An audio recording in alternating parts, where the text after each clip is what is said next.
torcedor, seja muito bem-vindo a mais um vídeo aqui do canal. E hoje passando para comentar um pouco sobre a oitava rodada do Campeonato Brasileiro, a derrota do Bahia para o Remo. Remo 4, Bahia 1. Tenho certeza que o torcedor do Bahia está de cabeça inchada hoje, não dormiu bem, não começou a semana bem, feliz, e fica complicado, né, torcedor? Existem várias maneiras de se perder, mas a maneira que perdeu ontem, tenho certeza que doeu e está deixando o torcedor bastante irritado no dia de hoje.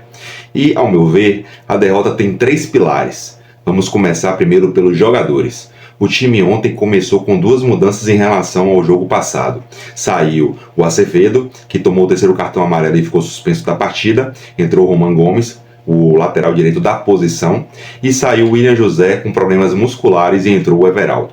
O Bahia começou muito bem a partida, não deu chances ao time do Remo de criar jogadas perigosas no início da partida.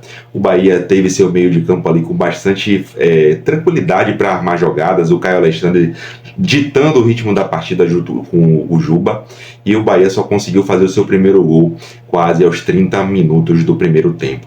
Uma assistência do Kike Oliveira, que jogou bem até esse momento da partida, e o Everaldo acabou cabeceando para dentro do gol.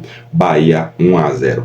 Você via até aí um Remo totalmente sem confiança, pressionado pela torcida, porque já tinha 6 jogos sem ganhar, e o cenário era horrível. Até as linhas, né, do time eram muito espaçadas, o Remo não conseguia trocar muitos passes ali em direção ao ataque do Bahia, a defesa do Bahia no caso.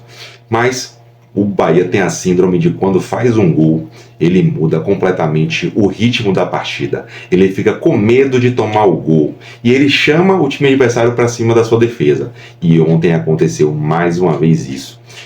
O Remo cresceu na partida, começou a agredir a defesa tricolor, e no último lance do primeiro tempo, praticamente, o Vitor Bueno chutou de fora da área e acabou vencendo o João Paulo, que tinha acabado de entrar na partida, né, alguns minutos antes. Estava frio, acredito que não foi frango, mas era uma bola defensável, mas enfim, Bahia 1-1 ali no final do primeiro tempo. E quando você pensa que o Bahia vai acordar para a partida, na volta do segundo tempo, o time não volta, né, do intervalo bem, toma logo o segundo gol, tem até a oportunidade de empatar a partida. O Pulga foi derrubado na grande área e o Juba acabou infelizmente perdendo o pênalti na partida, e logo depois o Remo fez o terceiro e minutos mais à frente acabou fazendo o quarto gol. A eficiência do Remo ontem foi cruel contra o Bahia, mas analisando os jogadores do Bahia, que posicionamento é esse, Bahia? Desses jogadores que querem sim levar o Bahia num patamar diferente, mas que o mental, o psicológico não ajuda. Tem que pensar que são grandes jogadores. Se você comparar o time do Remo com o do Bahia é infinitamente melhor. Já vem jogando num esqueleto há 3 anos juntos, praticamente o esqueleto ali do Bahia. Então é inadmissível perder, e muito mais ainda na maneira que perdeu. Mas vamos agora também analisar a questão do Grupo City. Grupo City, há quanto tempo a torcida do Bahia está esperando um goleiro para chamar de seu? O Ronaldo até que veio ocupando muito bem esse papel, chegou meio ali desconfiado, vinha do Vitória, né, a formação, e começou falhando em algumas partidas, mas depois tomou conta da posição. Mas ontem acabou tendo uma luxação no cotovelo e vai ficar um bom tempo, né, algumas semanas fora. E aí você só tem agora o João Paulo como substituto do goleiro Ronaldo. E se o João Paulo tomar um terceiro cartão amarelo? E se o João Paulo se contundir, como é que faz agora, Grupo City? Já passou da hora. Nós temos agora um lateral direito também, que foi contratado recentemente, mas que o Acevedo conseguiu ser melhor que ele e que o Gilberto, que deveria ser o titular da posição. Não acho que o Roman é um lateral direito ruim, porém, se não tomar cuidado com ele, se não cuidar dele, o Grupo City vai perder o seu grande investimento, porque ao meu ver ele tem qualidade, mas depois que ele começou a cair um pouco de produção e veio as primeiras críticas em cima do trabalho dele, ele sentiu, ele ainda está um pouco inseguro, acertando algumas jogadas, mas errando outras, e não é porque ele foi campeão argentino no ano passado que o garoto já está pronto para vencer qualquer partida, suportar críticas. Então é um ativo que o Bahia tem que tomar cuidado para não perder. E o que fala do ataque? Sai o William José, bastante criticado pela torcida, mesmo fazendo gols durante o ano. Entra o Everaldo, que eu não preciso nem estar aqui falando muito, porque todos vocês já sabem quem é o Everaldo. Mesmo fazendo gol ontem, mesmo algumas pessoas terem pedido ele para bater o pênalti no lugar do Juba, enfim. E o meio de campo do Bahia? Você tem um Everton Ribeiro que se contundiu, um Caio Alexandre que ainda não está 100% fisicamente. E aí, quem é o reserva imediato que pode mudar, inclusive, o ritmo de uma partida?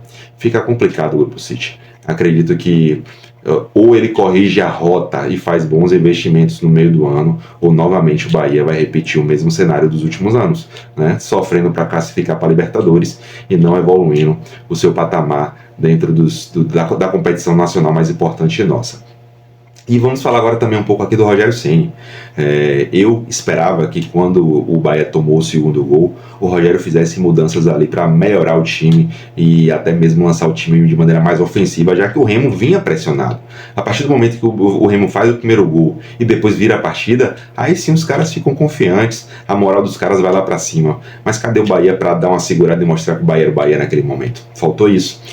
Você vê que as primeiras substituições do Rogério Ceni são por questões físicas, foi para substituir aquele jogador que estava se sentindo mais cansado do que o outro. E aí é aquela mesma coisa de sempre, entra um Ademir, entra o Rodrigo Nestor, mas peças por peças. Eu acredito que o Bahia precisa ser mais ousado também nessas substituições. Rogério Ceni tem que fazer a mesma coisa que ele fez no Bavi. Tudo bem que no Bavi foi uma final, era jogo único, ele precisava virar a história da partida ali do primeiro para o segundo tempo. E deu certo. E ontem também a final, o Bahia podia ser hoje segundo colocado do Campeonato Brasileiro e tinha condições para isso. Então tenho certeza que mexendo, mostrando aos jogadores que o técnico quer vencer, fazendo mudanças ousadas ou mudando alguma coisa ali, com certeza poderia também mexer no brilho dos jogadores. Claro que se o Juba tivesse feito o gol de pênalti, seria uma outra partida, a gente poderia estar discutindo aqui sobre uma outra perspectiva, mas, ao meu ver, os três pilares para a derrota de ontem foram esses. Os jogadores psicologicamente frágeis e não se percebendo bons jogadores e que o Bahia é grande, principalmente maior que o Remo, não tem nem comparação isso aqui. O Grupo City, que não faz as contratações devidas, né, que há muito tempo a imprensa e os torcedores vêm reclamando. E o Rogério Ceni, que ao meu ver não substituiu de maneira correta, demorou também a mexer e quando tomou 3-1, ele mesmo na entrevista coletiva achou que já tinha perdido a partida, não tinha mais como resgatar. Mas, enfim, a derrota faz parte do campeonato do Bahia, isso em algum momento ocorreria, mas acho que o que mais dói ao torcedor é a maneira que isso ocorreu. Então, vida que segue, o Bahia vai ter alguns dias de descanso e de preparação, agora vem data FIFA, Brasileirão agora para o Bahia só dia 1º de abril, contra o Atlético Paranaense, dentro da Fonte Nova, e até lá vamos ver como é que o Rogério Ceni vai treinar sua equipe, cuidado mental, recuperar jogadores que estão vindo do departamento médico para os próximos desafios do campeonato. E você, torcedor? O que você achou do Bahia nessa partida? O que achou do comentário? Comenta aqui embaixo. Já se inscreveu no canal para toda vez que tiver conteúdo novo vocês assistirem aqui, prestigiarem o trabalho da gente? Dá um like aí no vídeo para fortalecer nosso trabalho e fazer com que esse vídeo também chegue a mais pessoas. Beleza? Vamos para cima, pessoal. Aquele abraço.